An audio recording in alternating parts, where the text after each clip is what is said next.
Hello everyone, today we're going to be looking at the useState React hook, and we're going to be going through these 5 things that I've listed here.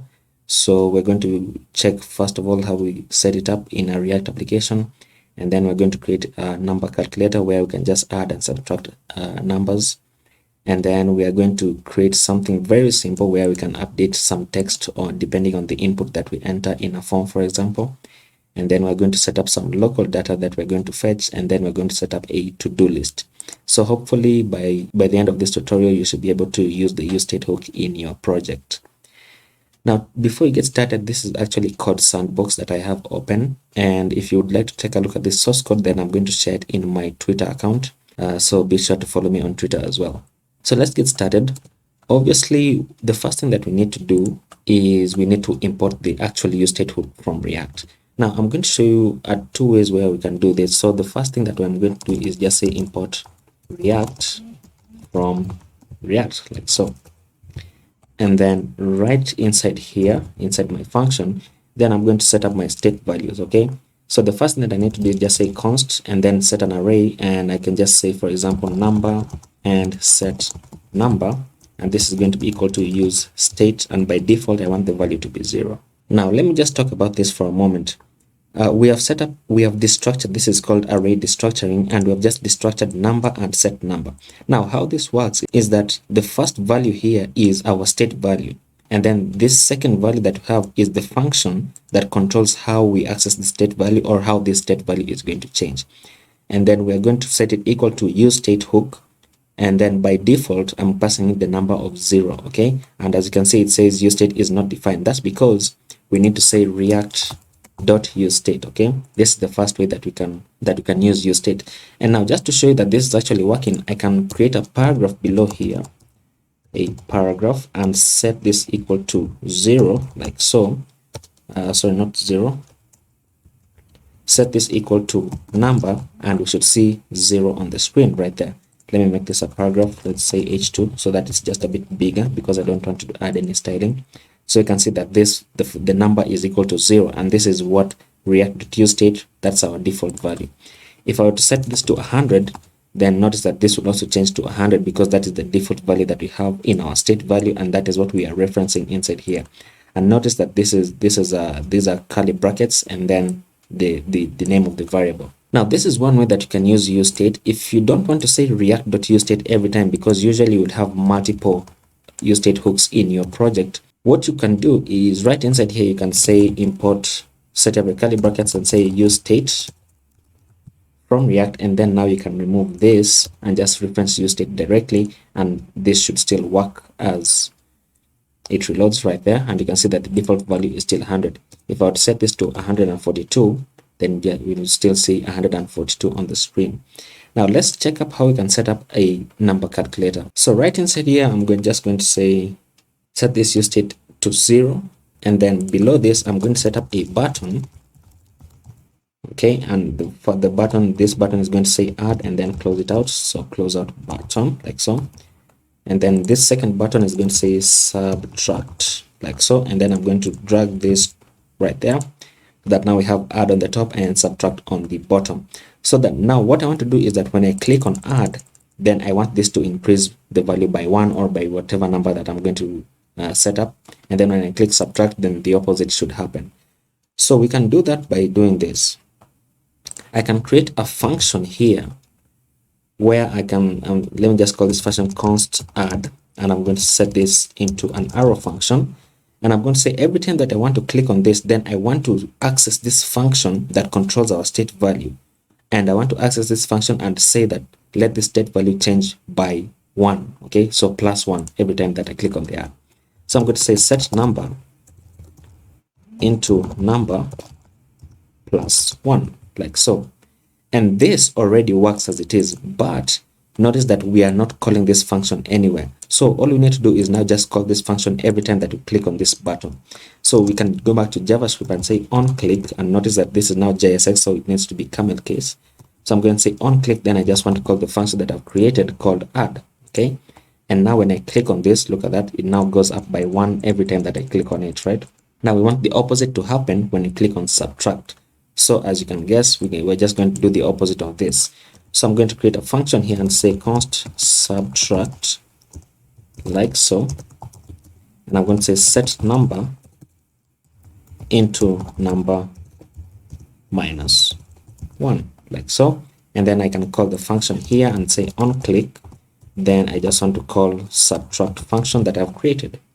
Okay, let this reload and look at this. Now I can add and I can also subtract, and it goes into the negative as well. So the next thing that we're going to do is update the name or the text every time that we have an input. Okay, now for the purposes of this, I'm just going to comment this out so that you can have some kind of reference later.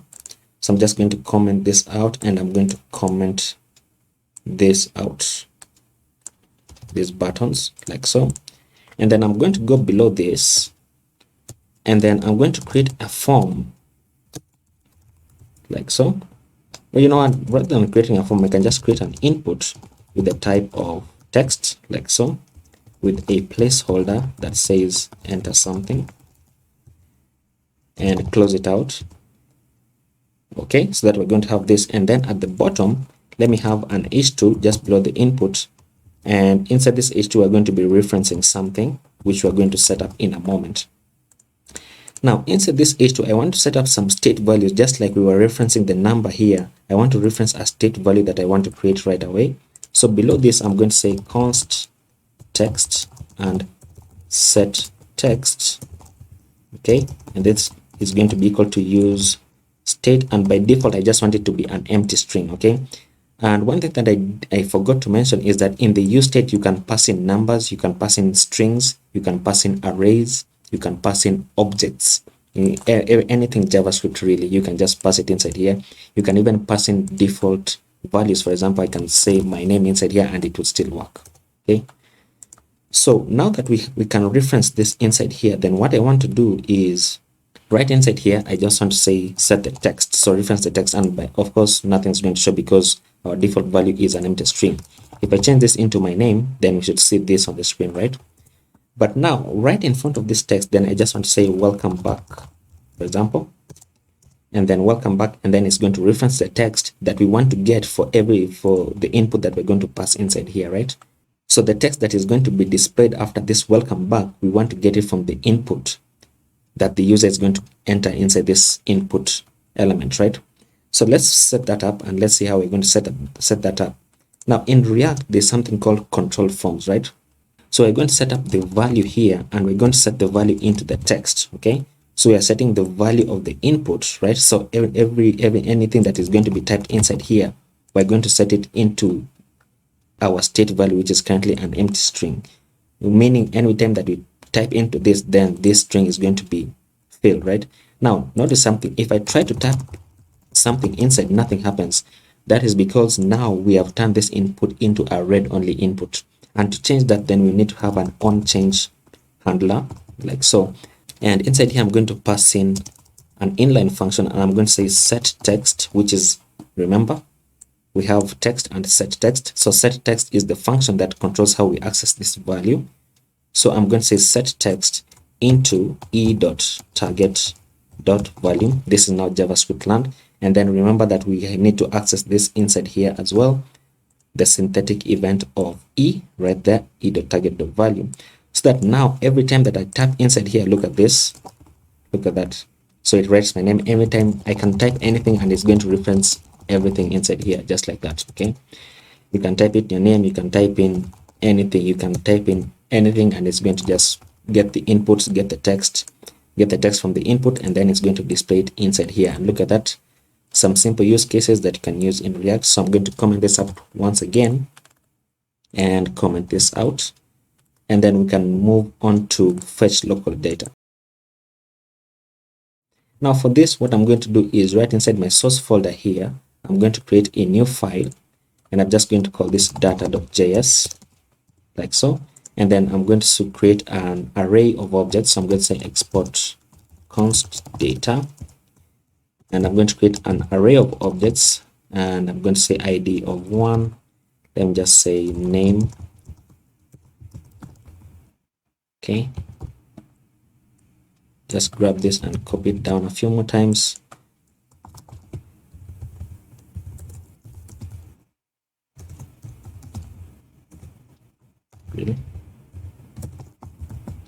so. Okay, now that we have an array of objects, we want to access this array of objects from our data.js and place it into our app.js, right? Now, the first thing that we need to do is import this file, okay? We can see that we are exporting it as a named export called data, right? So we are going to import it right inside here. I'm going to say import data inside some curly brackets from /data, right? And the reason why I have curly brackets is because it is a named export, okay? Now, if I were to give this, export this as default, if I were to say export default data, then I could also come inside here and just remove these curly brackets and say maybe export my name, for example, and this would still work. And the reason why this works is because this is now exported as default. When you export it as default, then you can call it whatever you want inside here, as long as you're just referencing it correctly from the file. And if you give it a named export, then the name that you import it with has to be consistent with the name of the variable that you created, okay? So inside here, let me just call this data because it's easier. And then below this, I'm going to create some new state values. So I'm going to say const people and set people. This is going to be equal to useState, and then I'm going to pass in my data. And remember, my data is an array of objects, okay? And just as you can remember, we can pass in anything. Now I'm passing in an array of objects. We passed in a number first, and then an empty string, and now we're passing in an array of objects. Now, once we do this, then right below this, I just want to say, let me create an h2, like so, and close it out. And then inside here, I'm going to say people.length, like so, and we should see 4 because we have 4 people right inside here. And the reason why I can say .length is because people is now an array, okay? We have imported data and we have set useState equal to the data. And once we pass this in, then this people state value is now populated with whatever data we had that in our data.js, okay?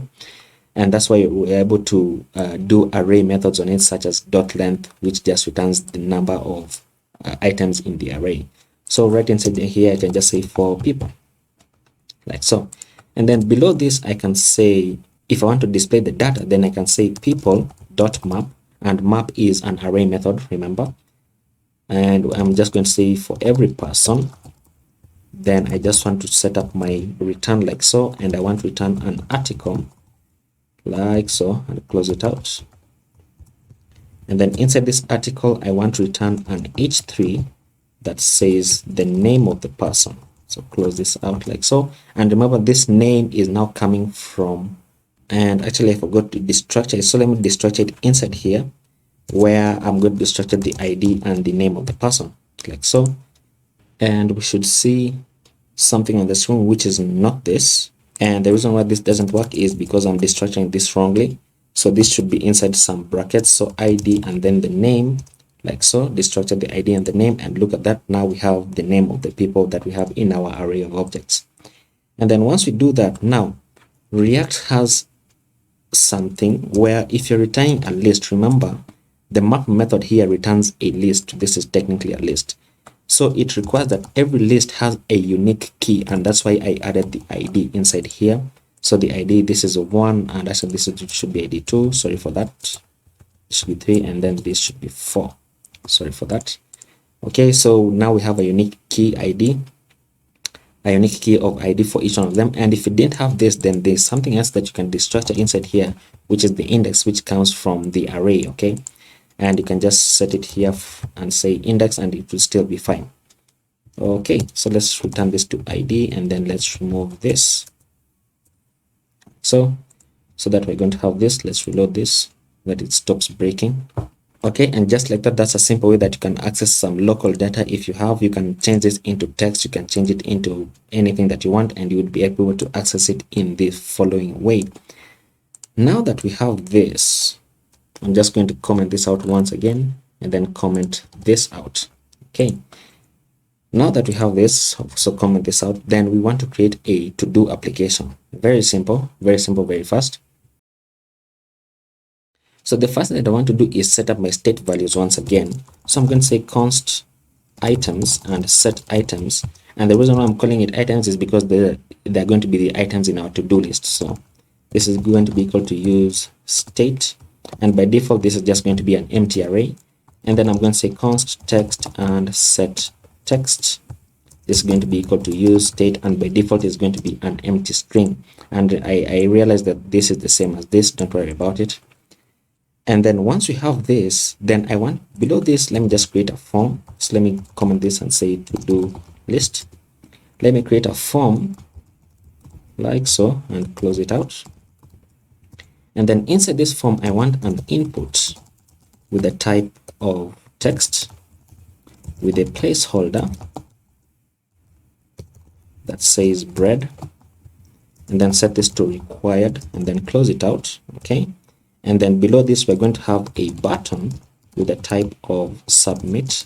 So every time that we submit the form, and then this is just going to say add item, and then close out the button element like so, so that we're going to have this on the screen, so that every time that I click this, then whatever is entered inside here is going to be added into our to-do list. Now below this, right below this form, I want to render out a list component which I'm going to create. Okay, so let me create a new file inside here called list.js, and then let's say export default function list like so, and then let's return an h1 that says list component, and then close up the h1 like so. And then let's import this list component into our app.js right here. This file is beginning to get a bit crowded, so import list from /list like so, and we should see list component right there. Okay, so the list component here is coming from our list component that we've just created. Now once we have this, what we want to do a number of things. We want to set up the functionality where the default functionality in HTML is that every time that you submit a form, remember this is a button of type submit. If I were to remove this required attribute here, then every time that I submit the form by clicking this button, then the page would reload, as you can see, and that is not what we want. So what we actually want to do is that we want to say on the form on submit, right? We're listening for the on submit event, then we're going to create a function called handle submit. Okay, and this is going to cause an error because we don't have this function yet. So right below this, I'm going to create the function called handle submit. Okay, and inside here I'm going to be targeting the synthetic event of e, and I'm going to say e.prevent default. And just by doing that, then it prevents the default behavior of refreshing the form every time that I click the submit button, because that is not a functionality that we want in our to-do list. And then once you do that, then remember how we set up the input, the value here, and then the onChange attribute here. We want to do the same thing on our input in the form inside here. So I'm going to say set the value here to text, and then onChange, then we want to say set up my inline function like so, and then say set text into e.target.value, which just gives me this just gives me whatever text that is typed inside the input. Okay, so once we have that, then what we can do is passing these two state values, so passing the items as props inside this list component. And if you're not familiar with props, what props means basically is properties. So we are taking the properties that we have defined inside here from our app component, and we are passing it into a child element, and in this case the child element is the list component. So I'm going to call the prop items, and then I'm going to pass in the items state value. Okay, now this might be a bit confusing if you're new to it, but it's not really all that confusing. So this is the name of the prop. Okay, so I can call this prop something, and then what matters is that what am I passing inside here, and whatever I'm passing inside here is the state value of items that I have inside here, which currently is an empty array, remember. Okay, so let me just rename this back to items like so, and then inside my list component inside here, then I'm going to go inside my brackets here, and then I'm going to destructure the items like so.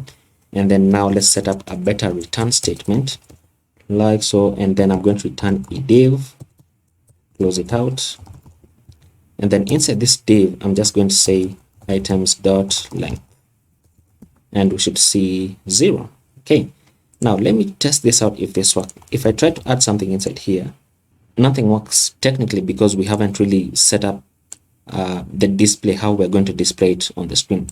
So right below this, let me just remove this items.length, and then I'm going to say items.map. Okay, items.map, and then let me just destruct it right away, where I'm going to say I want the ID and then the title, which I haven't really created, but we're going to create in a moment. And then inside here, let me set up an article with the key of ID, like so. Come on, close this out. An article like so, and then the text, let me set up a paragraph, and then the text for this is going to say the title, like so. Now there are a few things that we need to do, because this technically still doesn't work. Okay, if I try to type in something, it technically still doesn't work because we don't have these items. Okay, so what we need to do is right inside the form submit. So we want that every time we submit the form, then we want to take the value that is passed inside here and then display it in our list component. So we're going to go back into a function where we have the handle submit, and then I'm going to create a new statement. So we're going to say new items inside here, and then we're going to create an object. So the first object, we're going to create the ID, which remember we have created inside here. So we want the ID, and we're just going to cheat a bit. We're going to say new date, like so. Come on, date dot get time dot to string, which will just generate the time and set it to a string. And then the next thing that we're going to do is set up the title, and the title for this is going to be coming from the text state value, which we have created right here. Okay, and then once we do this, what we want to do is now set the items array. Remember, it's an empty array that we created at the top right inside here. So we want to set the items array into ... items and then new items. Now what this means, this is called the spread operator, and what this means is that if there are any items that are already in the list, then pass them in as well, and if there are none, then that's okay. If there are none, then it's just going to pass this in, and if there are items already in the list, then it's going to grab the items and then pass in everything new that is entered inside. So let's save this, and hopefully this works. So let's try it out.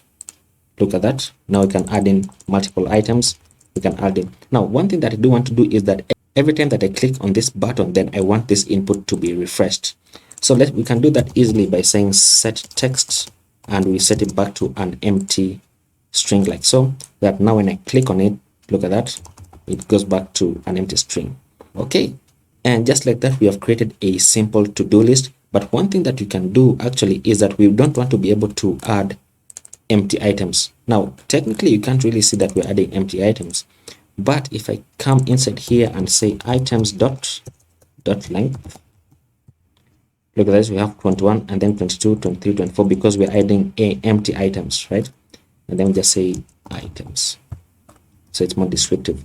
Now in order to prevent this, then what you can do is you can come inside this input and add the required attribute like so, so that now every time that you try to submit it, then it's going to bring this HTML5 validation. Or another thing that you can do is you can go inside here and then grab all of this, just grab all of this and set an if statement. So I'm going to say if no text like so, and then I'm going to say else statement and paste this in. So what this means basically is that if the text does not exist, and remember that an empty string in JavaScript validates to false, so this would be executed. So if there's no text, then I just want to say alert and say input is empty like so, and when there's an input, then this is going to run and we're going to add an item to the list. So let's try it out, and look at that, input is empty. So save this. Now another thing that you can do is you can set this up to save to local storage, so that every time that you reload, then your items will still remain in the list, which they do not currently, right?